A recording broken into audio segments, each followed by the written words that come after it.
Օգոստոսի 8-ից հետո Թրիփի Հայաստան-ԱՄՆ իրականացման շրջանակի հրապարակման մասին հայտարարությունը Հայաստանի ղեկավարի գնահատմամբ հաջորդ անկյունաքարային հայտարարությունն է, որով լուծվում է խաղաղության կարևոր եւ սկզբունքային հարցերից մեկը՝ տարածաշրջանային հաղորդակցությունների ապաշրջափակումը։ Հայտարարության իմաստը եւ գործնական նշանակությունն այն է, որ խաղաղությունը շատ կոնկրետ եւ գործնական քայլերով հաստատվում է մեր հանրապետությունում եւ մեր տարածաշրջանում եւ այն այլևս գործնական իրականություն եւ իրողություն է, իսկ այդ իրողության նկատմամբ մեր վերաբերմունքը կամ մեր վերաբերմունքի մասին իմ պատկերացումը նույնն է, ինչի մասին խոսել եմ օգոստոսի 8-ին հաջորդած իմ ուղերձում, մեզ անհրաժեշտ է, որ մենք խնամքով վերաբերվենք հաստատված խաղաղությանը։ Քայլ-քայլ սովորում ենք ապրել խաղաղության պայմաններում։ Փաշինյանի խոսքով նույնիսկ մեր լեզվամտածողության արտահայտչած ձևերում հաճախ չենք նկատում կոնֆլիկտի տրամաբանության ընդլայնված ներկայությունը եւ շատ փոքր քայլերով է խաղաղությունը մուտք գործում մեր գիտակցություն եւ ենթագիտակցություն։ Սա նորմալ է, որովհետեւ 35 տարի այլ տրամաբանության մեջ ենք եղել ձեզ հայտնի պատճառներով, հիմա տրամաբանությունը փոխվում է, բայց լավ լուրն այն է, որ գործնականում եւ գետնի վրա կան արդեն իրողություններ, որոնք մեզ պիտի նպաստեն, որպեսզի խաղաղության սոցիալ հոգեբանությունը հաստատվի, բայց մյուս կողմից կա ահռելի գործնական աշխատանք, մենք պետք է հնարավորինս արագ երեկվա հայտարարությունից բխող գործողությունները անենք։ Վարչապետի խոսքով այդ գործողություններն են դրանց դե յուրե համաձայնագրերի տեսքով ընդունումը, իրավական որոշումների վրա աշխատանքի մեկնարկը, Հայաստանում Թրիփ անունով ընկերության ստեղծումը, երթուղիների որոշումը, կառուցապատման իրավունքների, հողի օգտագործման, շինարարությունների թույլտվությունների տրամադրումը։ Այսօրվանից մեր process-ները նայենք, որպեսզի ամեն ինչ պատշաճ ձևով եւ ժամկետներում իրականացնենք։ Ուզում եմ նաեւ ընդգծել եւս վերահաստատել մեր քաղաքական կամքը համաձայնեցված շրջանակում մենք իհարկե պատրաստ ենք եւ տրամադրված ենք եւ միանշանակ գնալու ենք դրան, այդ թվում Ադրբեջանի հիմնական մասի եւ Նախճեվան ինքնավար հանրապետության միջև անխոչնդոտ հաղորդակցությունը ապահովելու այն սկզբունքներով, ինչի մասին մենք բազմիցս խոսել ենք։ Այստեղ էլ մենք պետք է հակամարտության տրամաբանությունից դուրս գանք, նոր ժամանակներ են բացվում եւ այդ նոր ժամանակներում մենք պետք է նորովի եւ առավել արդյունավետ, առավել կոնսոլիդացված եւ առավել կենտրոնացած աշխատենք այս պատմական եւ շրջադարձային հնարավորությունը առավելագույնս օգտագործելու համար Հայաստանի Հանրապետության եւ նրա քաղաքացիների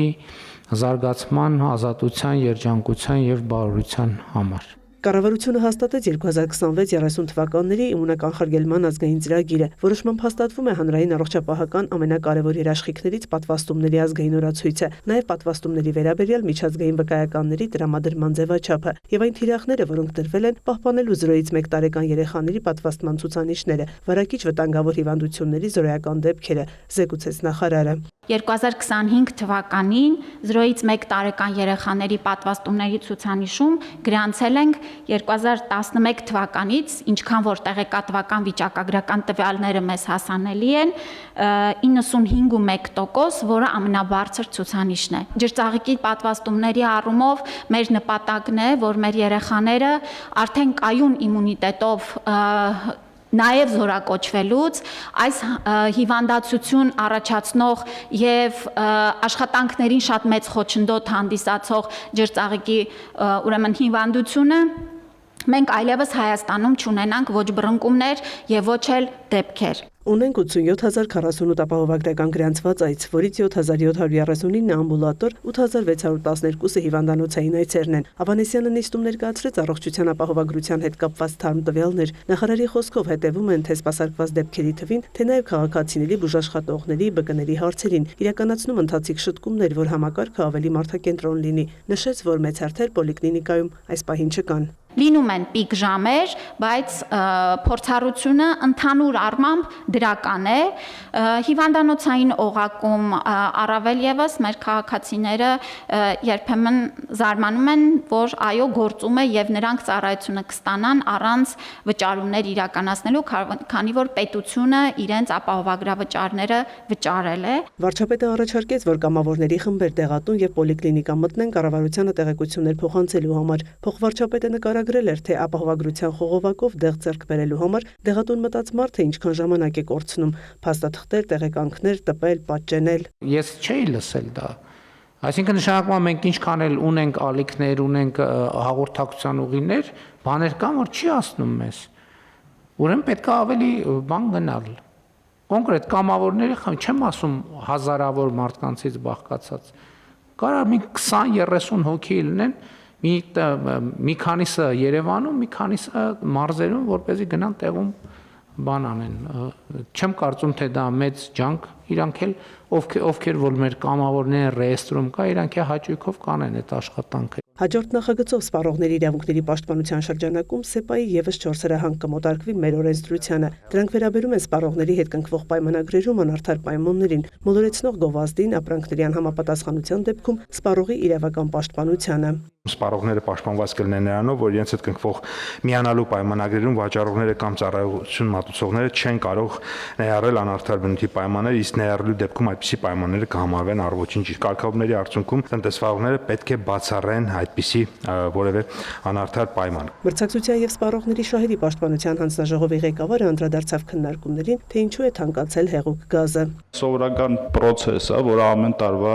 դեկտեմբերին դա տեղի է ունենում եւ որևէ արտարոց բան չկա, որովհետեւ կապել էին որոշակի հանգամանքները բենզինի գնի էժանացման հետ, որ հանգացնում է, որպեսզի դրա վաճառք ապահովի։ Ամեն տարի լարսը, երբ որ ճանապարհային հանգույցի խնդիր է ունենում, տրանսպորտային հանգույցները թանկանում են եւ ամեն տարի ինչ-որ նոր պատճառաբանություն է լինում։ Սովորական process-ը ապրիլ, մայիս ամիսին էժանա, դեկտեմբեր ամսին թանկ է, եւ այստեղ որևէ ինչ-որ լուրջ խնդրեմ գոյություն չունի եւ դեֆիցիտ եւս գոյություն չունի։ Այն ինչ որ նկարագրեցիք, արդեն լուրջ խնդրեմ է, հարցը այդ չի, բայց դա խնդիր է, որ այդ թվում պետք է լուծվի տարածաշրջանային մեր հենց իմ նիստի սկզբում իմ ասած հարցի լուծման համատեքստում պետք է այդ հարցը լուծվի։ Եվ որպեսզի էլի մենք Հայաստանի Հանրապետությունը մատակարարումների տարբեր ուղիներ եւ տարբեր աղբյուրներ ունեն, այստեղ է հարցը, այսինքն պետք չի այդտեղ շատ բան փնտրել։ Եվ մենք պետք է գնանք այդ ճանապարհով եւ գնում ենք այդ ճանապարհով։ Եվ համոզված եղեք 2026 թվականի դեկտեմբերին այդ ձեր նշած երևույթը այլևս չի լինելու։ Նաև նշվեց, որ հեղուկ գազ գալիս է վերին Լարսով Ռուսաստանից եւ Իրանից հայտնի հանգամանքներով պայմանավորված երկու ուղղություններով էլ բարդություններ կան։ Մի դեպքում ձյան առատ տեղումներ, մեկ այլ դեպքում գիտենք։ Եվ այս պայմաններով պայմանավորված բոլոր գործարարներին մեր առաջարկը հետևյալն է եղել, որ ժամանակն է արդեն օգտվել երկաթուղային հաղորդակցությունից եւ կարծում ենք, որ առաջիկայում այդ հարցը մեկ ընդմիշտ կկարողանանք լուծել, որովհետեւ երկաթուղային հաղորդակցությունը այդպիսի խնդիրների առաջ չի կանգնում, ինչպիսին օրինակ վերին Լարսը։ Գործադիրը վերանայել է ջերմատնային տնտեսությունների զարգացման աջակցության ծրագիրը, կնքվել է 20 պայմանագիր 88.3 հեկտար ջերմոց հիմնելու նպատակով։ 2025-ին մեկնարկել է եւս 64.8 հեկտարի կառուցումը։ Հաշվի առնելով, որ գերակատարվել են արդյունքային ցուցանիշները, առաջարկվում է նախ շարունակել աջակցությունը, նշեց նախարարը։ Մինչև 3 միլիարդ դրամի վարկը սուբսիդավորվում է 8%-ային կետով ստանդարտ պայմանագրերի դեպքում,